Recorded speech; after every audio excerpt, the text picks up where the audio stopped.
This is Dennis Fletcher from Hemet News, and it's Veterans Day, and I'm here at Gebbel Park with Damian. And Damian's been sharing some ideas with me, which I thought others might find interest. So I'm going to ask Damian to continue the conversation that we're holding, and maybe, Damian, you could tell a little bit about that institution that you were talking about. Coachella Valley Rescue Mission is the leading institution in housing homeless and taking care of the homeless. Now, all the other institutions in the country go to Coachella Valley Rescue Mission to study their format because they're very good at what they do. You know, when you go to Coachella Valley Rescue Mission, they don't only address your drug and alcohol addiction, they address your overall homeless problem. And by the time you leave there, if you're serious about the program, you're housed, you're clean, you got clothing, you got a job, you got everything. Now, Hemet, for some reason, does not want homeless shelters out here. You know, they only got one, and it's so hard to get into. You know what I'm saying? You have to have this. I mean, the criteria for getting in this place is so hard that it's hard for people to get help out here. We're talking about Valley Restart. Yeah. Around the corner. Yeah, on Menlo and State. Yeah. The demand is so great just for homeless women with children that they don't get much past that population group. Exactly. So I mean, it needs to be laxed a little bit. I mean, it would seem that the people in Hemet are always complaining about the homeless, so it would seem that they want them to have somewhere to go, to get out of sight. You know, but for some reason, you know what I'm saying, everybody's against it. I've talked to security guards, business owners, everybody out here, and they say, we're not going to allow any homeless shelters in Hemet. I don't get it, because they're all complaining about the homeless. So I don't get why they don't want to have somewhere for them to go, you know, to get out of the way. You know what I'm saying? So they won't be a blight on society. But I don't know, man. You know, it's just... So what do you think what do you think Hemet should do, Damian, to make some changes? I've seen a lot of empty buildings in Hemet. A lot of empty buildings where, you know what I'm saying, they could put people, you know, to get them out of sight. I mean, but you can't just tell them, okay, here, we're going to give you somewhere to sleep for the night. You got to have something else. They got to have some goals. You know, they got to have, I mean, and it's so easy to do. It's not even that expensive, because once it catches on, a lot of people are going to get on board with it. All somebody got to do is start it. And a lot of people will join in because they'll see that the homeless situation will end. People won't be hanging out in front of their businesses. You know what I'm saying? People won't be selling drugs in the streets. You know, it'll ease, you know what I'm saying, everybody's tensions. So, I mean, you got to have not just somewhere for them to sleep. You got to have some goals for them. You know, they got to be able to get some kind of training. You know, they got to be able to get their IDs. There's a lot of people out here that can't do things just because they don't have an ID card. You know, and this is the kind of stuff that Coachella Valley Rescue Mission does. They make sure you got your IDs. You know, they make sure you have everything you need to actually get a job if you want a job. And then, since the program was so successful, all the businesses out there started contributing to it because they wanted the homeless blight out of their sight. So they all started contributing, and everybody that goes through that program that wants to succeed, succeeds. And it's a lot of people out here that don't want to be out here. Nobody started out homeless. Nobody started out a bum. Nobody started out a drug addict. You know, everybody started out as something else, and they ended up in this situation for whatever reason that they're in this situation. And it's a lot of people out here, believe me, that want to get out of this situation. They just don't know how to start. They don't know the first thing to do to start. Damian, those are some great ideas. Hemet News really appreciate your thinking. And we just had an election here, and we've got two new city council members. We have Malcolm Lilienthal for District 3, Joe Males for District 4. And we, of course, have the returning city council members for Districts 1, 2, and 5. I think District 1, it's kind of a toss-up, but it might be Carly Myers there. But there's other people in the running like Demi Mazinga. Anyway, do you have anything Any message that you'd like to direct to these council members, particularly the new ones, on what you'd like them to think about and concentrate on in their first year in office?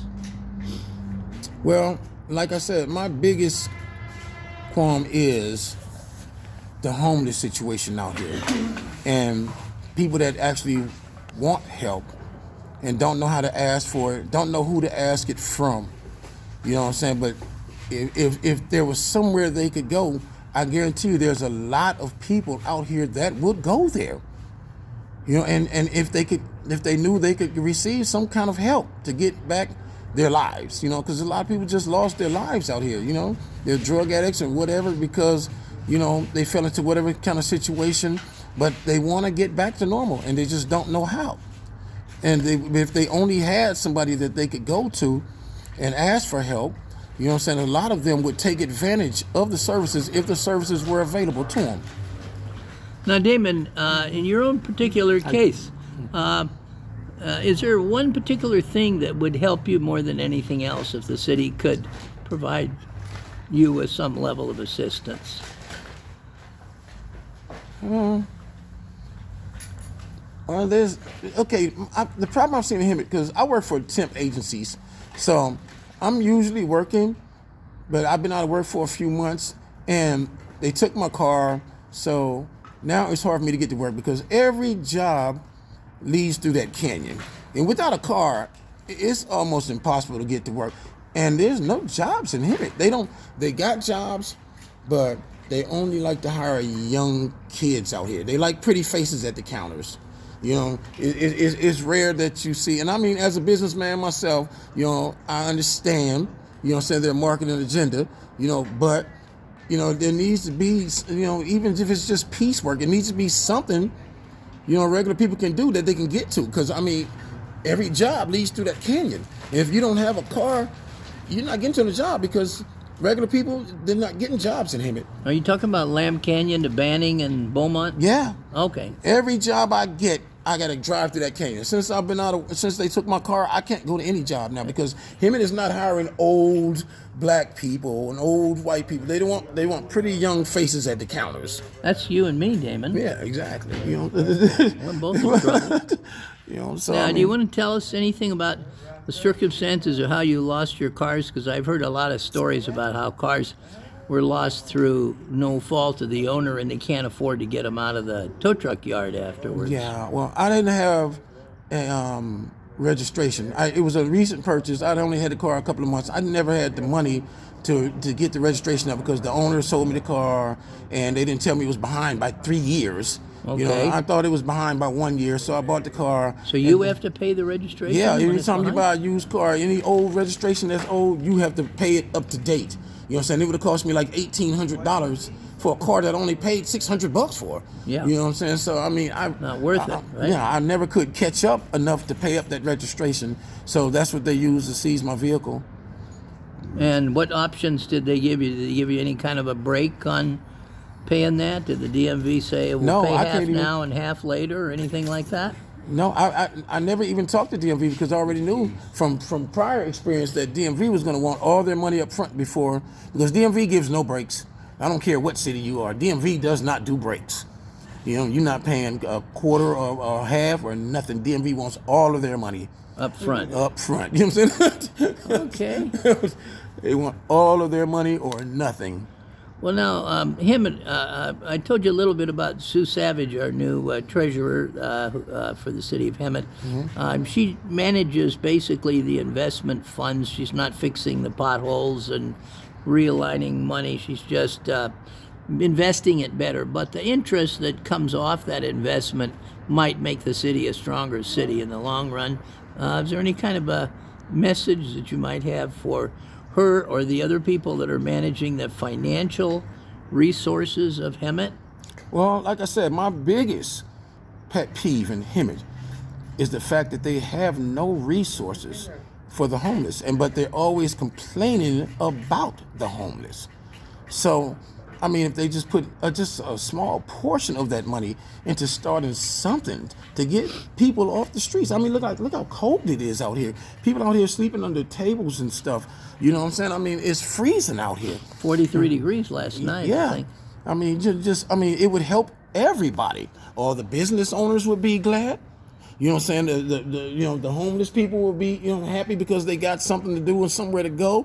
I mean, just a small portion of that. And it doesn't have to be a large shelter because compared to other places I've been, the homeless situation out here is a lot smaller. You know what I'm saying? Hemet is not that big. No, you know what I'm it's saying? a lot smaller. I've been to places where the homeless situation is catastrophic. Right. San So, Diego. Yeah, you know what I'm saying? So out here, it would not take very much to get the homeless problem under control.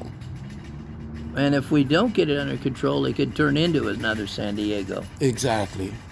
Well, Damon, we want to thank you for the time you've taken and sharing from your heart. I can really tell that you're telling the truth as you see it, and we appreciate it very much. This is Dennis Fletcher and Damian at Gebbel Park on Veterans Day 2020 saying so long for now. Happy Veterans Day.